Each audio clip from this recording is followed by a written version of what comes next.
Did you know? It's good to be adaptable in your leadership style and approach. Of course, you'll have your preferences, but to be the most effective leader you can, you need to be fluent in as many styles as possible. You might be wondering why this is important. Think about a typical day in your organization. How are those days affected by the emotional state of your leaders? Now think about how that impacts in the long run. Productivity, culture, motivation, and collaborative working environments are just some of the things that can be affected by a leader's emotional state. And if your leaders affect it, as a leader too, so do you. So, how do we make sure we're making the right impact? By choosing the right style at the right time. All six styles you've just been assessed on have their place, and you will need them all at some stage in your career. These were developed by Daniel Goleman, a psychologist and author of Emotional Intelligence, who suggested that choosing the style that suits the team and the situation best is critical to successful leadership. Your results show you whether you're green, using a style well and regularly, amber, could do with a little more practice, or red, needs to be a focus area for your development. So, how do we develop each one? Here's some tips to get you started. Of all six styles, visionary leadership is the most likely to create a positive result. The key is not to use it too much. Painting the bigger picture all the time can remove your attention from smaller areas critical to success. If you want to develop your skills in this style, focus on increasing your expertise, vision, self-confidence, and empathy. Find a way to get excited about every change and make sure that your team sees it. And remember, your team needs to be on board with your vision.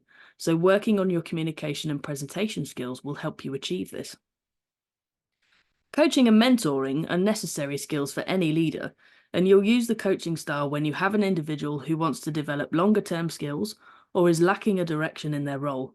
So the most important element of developing this style in yourself is to learn effective coaching and mentoring skills and to practice them regularly so that you're helpful and contribute to positive results when you use it.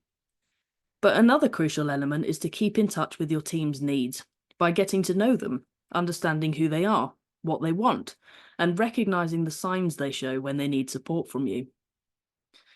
The affiliative style is needed when conflict arises, when trust has been broken or damaged, and when the team needs that extra motivation from you to deal with busy or stressful times. It is for that reason that your optimism is critical here. So self-reflection and regular feedback from your team will help you identify how you can be more optimistic. And alongside this, you can develop your conflict management skills so you are confident to assist in resolving difficult situations. Your democratic abilities should be applied when your team need to get on board with something, or when their opinions will help you make a more effective decision. This is particularly motivating when the decision you're making will affect their day-to-day work, as they feel they're having a say in their role. There are plenty of things you can get your team involved in, so start by teaching the team effective problem-solving and decision-making skills, and then find problems for them to get involved in and solve. To assist with this, work on your own listening and facilitation skills to support them through the process when needed. You can check out my YouTube video, The Problem with Problems, to get more insight on this.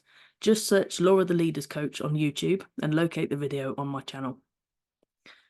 The pace setting style helps you get quick, high quality results from motivated team members, so it's all about high performance.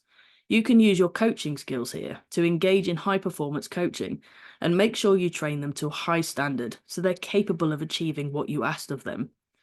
But more than this, the key to success in high performance is motivation. So develop your own knowledge in this area and then practice your skills daily.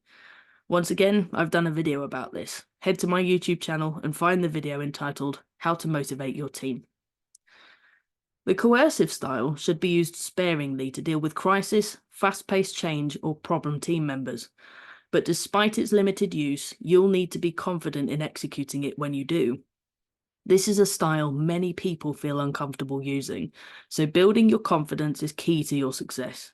To develop this style, work on your adaptability and thinking on your feet, your decision-making skills in pressured situations, and learn how to manage crisis when it occurs. The most important thing to remember is our society are quite used to high levels of control over our lives, which is why too much use, or the wrong use of this style, could remove that control from your team, which they won't like. So yes, you need to practice, but recognize when it's appropriate to do so and take every opportunity due to the limited chances you'll have. This will give you the experience you need while minimizing the risk of misusing this style and upsetting the apple cart. Ultimately, leadership is all about balance, and that balance looks different for every team. So your ability to recognize what's needed when will be the most important skill you'll need to develop to make this work for you. I hope you've enjoyed this quiz and found your results helpful. So what are you waiting for? Expand your leadership skills today. Good luck.